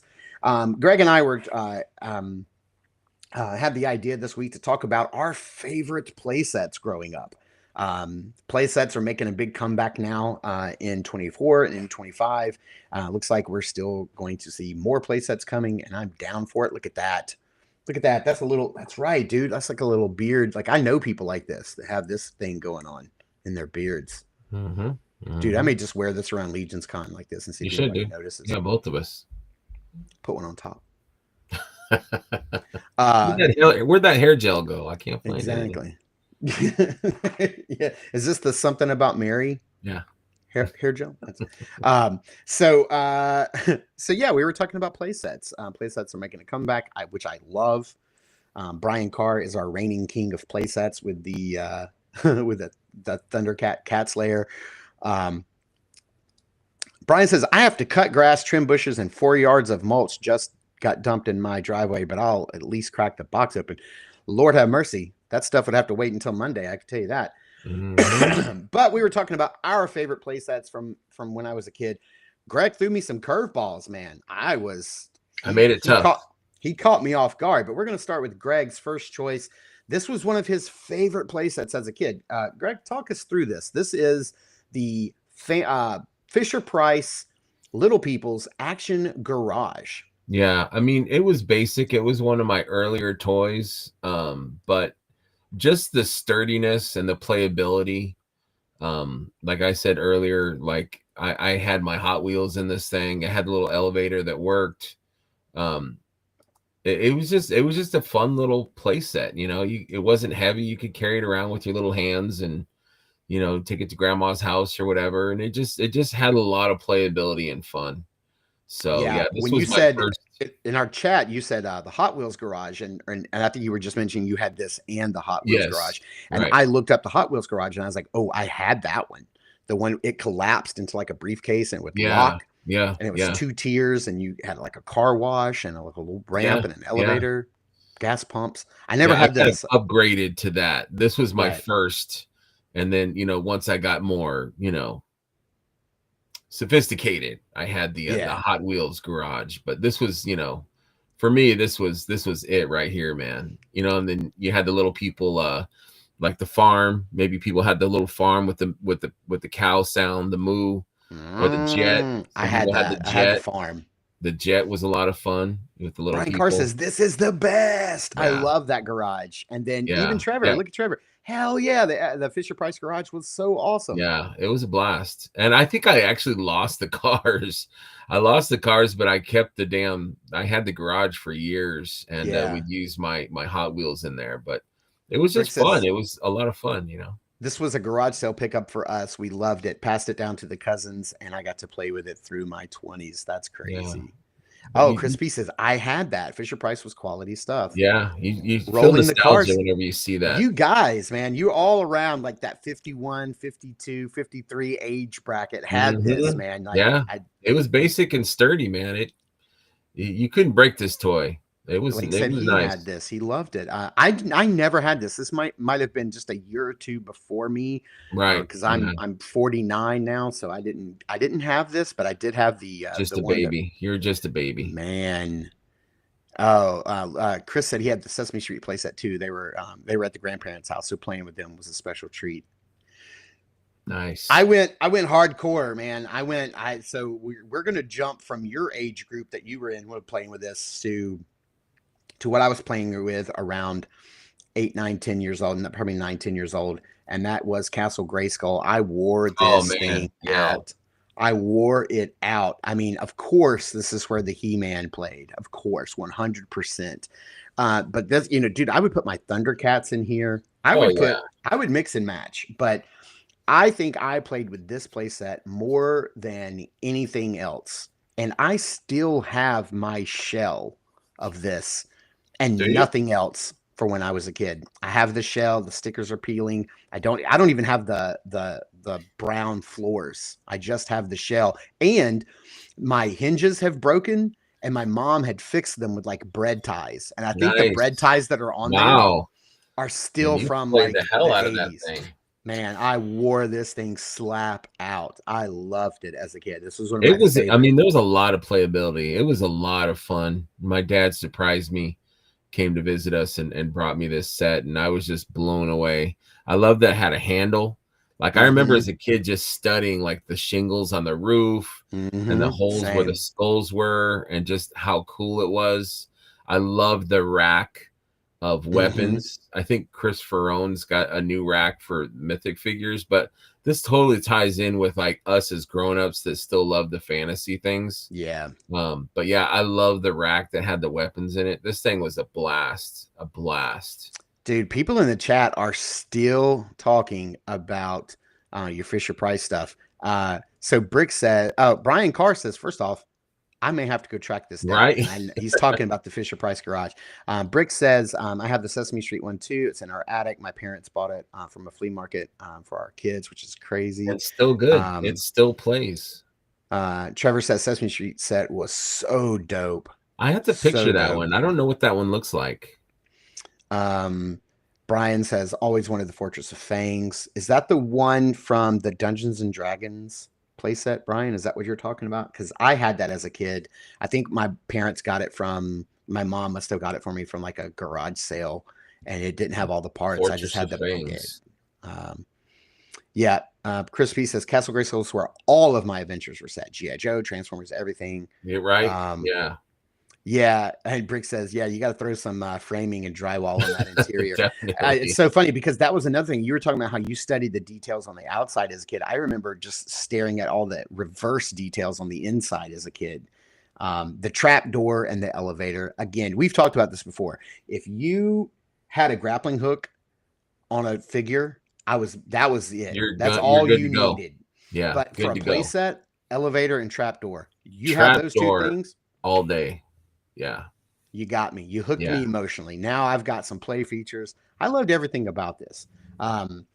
This was just absolutely, and I think I immediately lost all of like the cardboard inserts, like yeah, for sure. Those got lost. First time like Cobra Con and Snout Spout had a water spray battle in here and they got wet. They were gone and done. Over. Yeah. But love this. Yeah, Brian Carr said, yeah, it's the one from D&D. Yeah, dude, I love that place. I don't know if I've seen that one.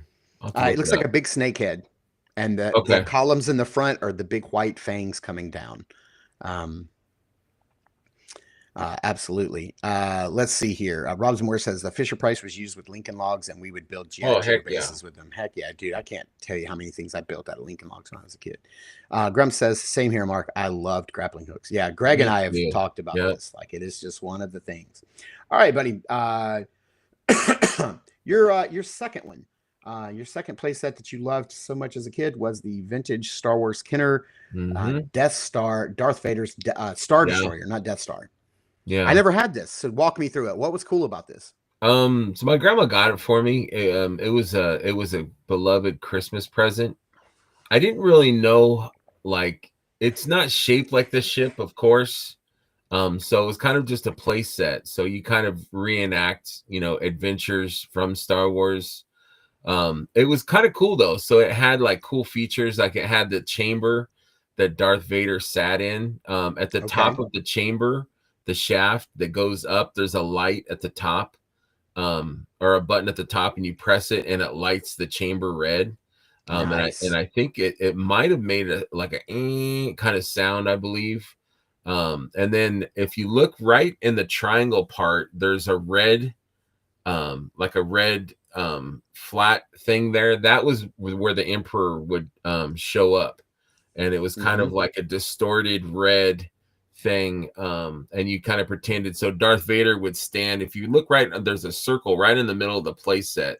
So you would peg Darth Vader right there, and it had a little switch, and it would make Darth Vader kind of pivot. Nice. And then you had the red, so he would talk to the Emperor. At the time, I didn't have Darth Vader or the Emperor, so I was kind of making up my own thing.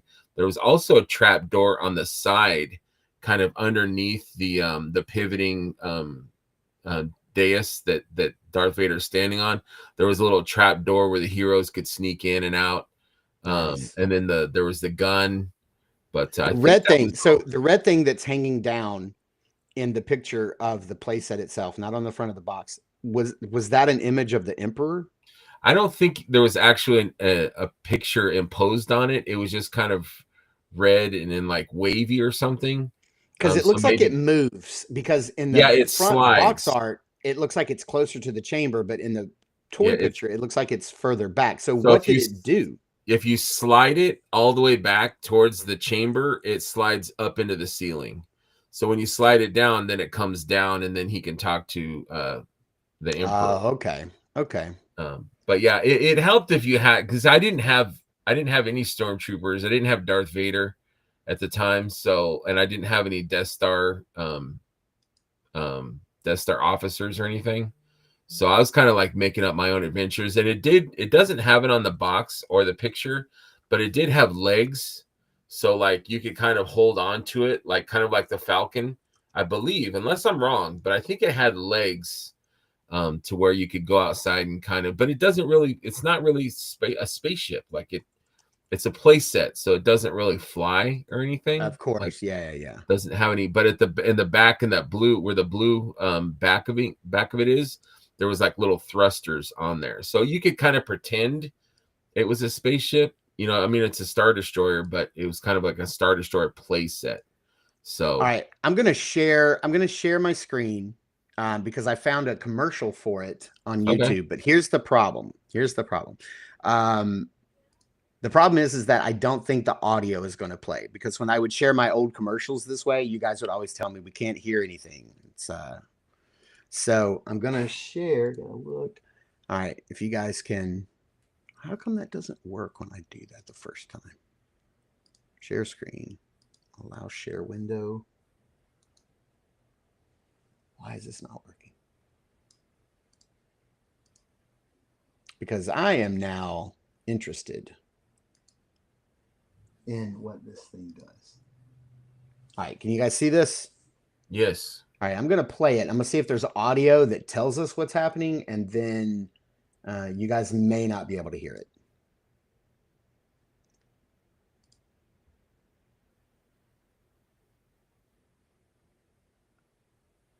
Yes, I mean, it's pretty big. Darth Vader sat right there. Oh, yeah, you could hang Luke from up above. There's the little slide thing where he would talk to Vader. There's a trap door where he escaped. The gun turned. Yeah, see, there's little handles, and you could kind of fly around with it. Okay, so all it said was, you can lower view screen. Mm-hmm. That was it. That's all it said. Could you guys hear that audio or no? No. Okay. All right. Yeah. When I bring it in off to the side where I have guests, everybody has their mic and I can see an audio waveform moving. When I play a video through share, it doesn't have audio at all. So that's really weird. Let's see here. Brick says you could hang the Kenner Falcon on the back to mimic the escape to Bespin float with the rest of the trash. It was a play feature they built in, but decided not to advertise. Weight danger. That's crazy. Rob said the red thing was an Imperial Vizier communications thing. Okay. Yeah, it just said lower the view screen so Lord Vader can you slide it. There's a little tab that slid and it would come down. Yeah. Okay. It was fun. I mean, it was fun. That was cool. You could hang Luke upside down. I forgot about that feature. Yeah. Which was crazy because that never happened. But they're like, hey, yeah, it happened on Hoth, so why not here? Trevor, remember when Vader hung Luke upside down on the Star Destroyer? Of course, everybody does. It's a deleted scene. It could have happened. My number 2 playset was one that, good Lord, I wore this thing out. I wish I still had it, and I hope we get it again one day because I'll buy it. And that is the Mask Boulder Hill playset. Nice. I loved this thing as a kid. So, so basically, it was like a gas station that turned into a headquarters. So what would happen is, like the front of this would fold down and turn into like a battle base here in the front. I remember that the gas pumps would lower and turn into turrets, and it shows water blasting here. I don't remember if these things actually shot water. I don't remember that happening. Did you have this as a kid? No. I thought it was cool, but no, I didn't have it. And then this area right here, which looked like a garage door, would rotate all the way out and it would actually open and you could drive a vehicle through it. Here's like a look at that here in the front, like from the back. Also, the sign would drop down. There was turrets in it. And then there was a mechanism that you could push and the boulder would roll down the hill and then it would reveal like a turret. And it came with these 2 figures, one of which was the guy who drove the Jeep that turned into a boat. I think that was called the Gator. I think you're right. Yeah. I think that's what that was. That vehicle is called. I would have loved this playset. It looks super cool. I will say that it was hard to keep together. I remember that as a kid, like the boulder mountain part, like the mountain part clipped in, and it really only had like a couple of points of connection, like right here and then right over here. I don't know if you guys can see my mouse cursor, but anyway. And I remember that thing would pop off all the time. It was very cumbersome to like play with, but once you got it set up, it was great, man. This was like the center of so many mask battles between me and my buddy Derek growing up. And now that we're getting a whole new line of mask figures, man, I really hope that it takes off and is like super successful, which I think it will. I loved Mask as a kid. I loved it. Man, I'm really wanting this to rock because I'd love to have this again. Oh, wow. Yeah, I still have the mountain and the boulder. Absolutely. Gator with Dusty Haze. Yeah, that's Nice. it. Yeah, Brian says, yep, that was the Gator. Yep. It's funny how that stuff sticks with me, but calculus, no way. All right. You're number 3. I did not have this as a kid either. I don't think a lot of people did. This is the G.I. Joe Missile Command headquarters, and I think that it came with, it says includes 3 figures, but I only see 2 in the box art. It was like 2, it was like Cobra Commander and a trooper. Yeah, it was the Cobra Commander, the trooper, and then like the officer. Okay. Who was a little bit different, I guess. Oh, I'm sorry. This is not the G.I. Joe Missile Command headquarters. This is the Cobra Missile Command headquarters. I was like, why does it come with Cobra? But now, yeah, I see the Cobra space rocket in the back. All made of cardboard. Yeah, very basic. It was kind of like you buy it just for the figures. I just saw this on eBay and it's like $300 and something. But why? You know, the figures were great. Like, I loved Cobra Commander as a kid. He had the cool feature where you put his little hair dryer gun on his back, and for some reason that feature just really, I loved it. Like that was my favorite thing. But and he said, you just told me why this thing was called Boulder Hill. I had no idea. Yeah, absolutely. Yeah, Andy says, yeah, this is where. Yeah. Yeah, I guess I did get it at Sears. That makes sense. That tracks. But yeah, the playset, I mean, it didn't last. Just like your cardboard inserts, it didn't last long. The only feature it had was the rocket kind of swiveled. There was like a little pin on the bottom where the rocket is, and it swiveled up and down. But like that was it. Like everything else was just kind of janky. Andy says this was a Sears catalog exclusive. Yeah. And Brick says, still in my brother's storage, but the missile had a sad bend in it. That happens as we get older. Hasbro reissued this at their failed convention a few years ago with new figures. Wow. Oh, I didn't know that. And it does have excellent artwork. Absolutely. Yeah, it does. Yeah, it was very detailed. I mean, it was a cool idea. Just, you know, the cardboard. Yeah, it reminds me a lot of like the Kenner Star Wars, like early birds. Yes. Like how that thing was all cardboard. Like that insert for the, you know, the canteen or whatever that was. But yeah, I mean, for kids, cardboard's, it doesn't last. I mean, cardboard is, you know, it's temporary at best. Yeah, you know, your friend's gonna roll over on it or something and it's done. So yeah, you got to take it apart, fold it up every time. And that's not what we did with our play sets. We pushed them into the corner. Like, and then they stayed out. But if somebody walks in and steps on your cardboard play set, sister, you know, this is the 80s, your sister's gonna roller skate over it or something. Yeah, absolutely. You know, your dad's gonna think it's trash, you didn't throw away or recycle and throw it away. Yep. So, yeah. My number 3, gosh, I remember getting this for Christmas. I remember opening this up, and my Christmas was all about this. And then probably the next 2 years, I wore this thing out too, and that is the vintage Kenner Star Wars Ewok Village. Man, this thing had so many play features, dude. So many play features. And when I got tired of playing with my Star Wars figures with this, G.I. Joe came right on in there, man. Like, really? This would be like, dude, because you know my favorite G.I. Joe of all time was Alpine, right? Like he was like this mountaineer. So I'd make him a tree climber and he would climb up. That man, he would be shooting Cobra, you know, taking up sniper positions. Alpine would be like, Yub Nub. We are the Yub Nub. This thing had a working net to trap your heroes in. It had a working elevator. It had little huts you could get into, like escape hatches. It had a little boulder that you could swing down. It had like a little rock on a string. There was so much going on. My man is just going to sing the whole song. Yub Nub. Yeah, this was so great. Yeah, I love this. Yeah, that was awesome. That was a super cool play set. I never had it, but I thought it was awesome. They were meant for play, not for longevity. Nobody anticipated our collector culture. It's like, has any customizer tried to recreate the missile base in plastic? Seems like a no-brainer. Yeah, they should. Absolutely. And Heinrich says he remembers seeing it in the Sears catalog. Yeah, this was a fantastic play set. I love this. Like, there was just so much to do. Anything with action features. Yeah. Like you were talking today about the Swamp Thing. And that made me think of the Dagobah playset with a little foam where you could like, they were in quicksand. So they would like come, they would go into the like action features, man. That's Yeah, what it's you all could, about. yeah, and then Brick brought this up. Yeah, you could roast characters. Like I think on the box they have Han Solo over the spit. You know, like he's like you could rotate your figures over the fire. Like, yeah, who doesn't want to roast action figures? Yeah, that's just crazy. They added leaves at the top for the Sherwood Forest from Robin Hood, Prince of Thieves. I do remember that happening. Yes. I do remember that. Yes, they did reuse a lot.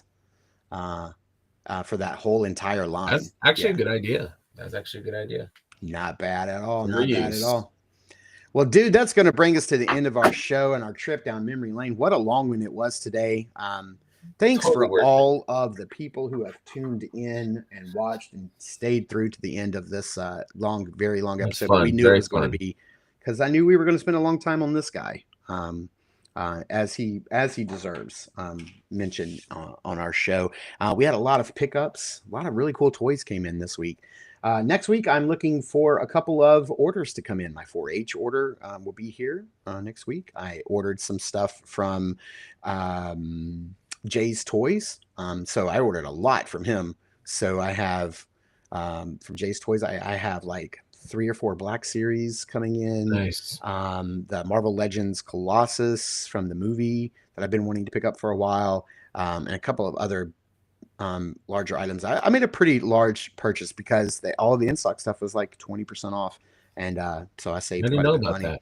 I didn't know. Somebody shared it in our Legions chat. I forgot who it was. Okay. Might have been Jeff. Maybe shared it. I'm not sure. Somebody did, and there was a code like Kyle VP or something, VIP, Kyle VIP. And you could get, now he's also having a big sale coming up on Memorial Day as well. So stay tuned for that. And then my NECA order should be here today. I ordered, for the very first time, I've ordered stuff from NECA. You're an order in full.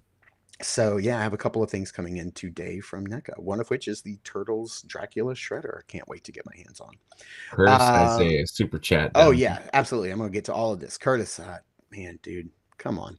Top 5 Choo Choo Curtis play sets. Number 5, Superpowers Hall of Justice. Absolutely. Number 4, Kids Works Thundercat Mini Cat Slayer. Absolutely. I've seen that. I don't think I've seen that one. Ooh, the number 3 is the Wolverine Combat Cave. Didn't know Never that. heard of I that. gotta look That's that cool. up. Number 2, Micro Machines Darth Vader Ooh, Bespin. that Micro Machines was great stuff. Yeah, I love great that. mini play sets. That's right. Number 1, Pocket Mego Batcave. I've never heard of that either. Never. I don't even remember Pocket Mego though. Brian says, great show, guys. Brick says, thanks for the trip in the Wayback Machine. Always. That's what this show is all about. So Have a great weekend, everyone. Good show, guys. Missed the first part, but I'll catch it on the replay. Absolutely. Don't worth forget getting Tribe up tomorrow. for the chickens. That's right. That's right. Brick Black Series Saw Gerrera for $7 on Amazon right now. That's a good pickup. Nice. That's a fantastic figure. Yeah, I'm watching Andor now. What a show. Oh, very cool. Very cool. Somebody bring me my portcullis. He's crazy. Space, Brick and Stock, just one. And then Kyle Peterson shared it. That's what the Kyle VIP is. There you go. I like Kyle Peterson. He's good. Yeah, I do too. He's a very good reviewer. Buys a lot of stuff. Kevin Hamilton said, my number 1 playset was a G.I. Joe headquarters. My figures were always ended up in the sale. Absolutely. Nice. Heinrich said, Millennium Falcon and G.I. Joe HQ. Yeah, See, I was thinking about the Falcon afterwards. I'm like, damn it, I should have, the Star Destroyer was a blast, but that Millennium Falcon, I had so much damn fun with that thing. I loved vehicles that became play sets as a kid. Yeah. And what got me to Boulder Hill was I first thought of the Rhino from Mask, which was a vehicle, but it opened up into a play set. I still want that damn thing. Yeah. So cool. I never had it as a kid. My best friend had it, but I'm buying the new one when it comes out. Oh, me too. For sure. Good you know what? Henry. We should try our best to get somebody from what is the toy company that's making the mask? I said it earlier, but now not Nacelle, is it? Nacelle? No, it's not Nacelle. It's Fortress Maximus honorable mention. Absolutely. That was a really good Transformers playset. I don't know why it slipped my mind. We should have somebody on from that company and see if they will talk to us about the mask. Well, pull your strings, man. I'm going to see if I can, because that pre-order day is coming up. I think it's sometime in July. sometime in July, is like July 9th or 12th or something, is going to be the official mask pre-order date for all of that stuff. So definitely, let's see. Nobody had the Mego Star Trek Trevor, bridge. my neighbor had the Mego, the Star Trek figures, and I was in love with them. Like, I wanted those figures so bad. So a few years ago, I kind of went ham and bought like all of them except for, I think, Uhura and Mr. Scott. And I did buy the pieces of the bridge, but I don't have the actual bridge with the spinning. But I love that set. I wouldn't mind having that again. I love Loyal Star Subjects. Trek. The Loyal Subjects. If Loyal anybody knows Subjects. anybody that works at the Loyal Subjects, get in contact with me through Facebook or Instagram and let me know, because I want to try to see if I can get somebody on from them near either before or after the launch date of their pre-orders, because I need to talk to them. That'd be awesome. Yeah, I would love that for sure. Yeah, Micro Machines Star Wars set they were so good. I agree. Yeah, absolutely. Well, that's going to bring us to the end of the show. We almost did it. We almost broke the record from Lance from Lansing, Michigan. That guy Lance, he can talk, man. But what a good co-host.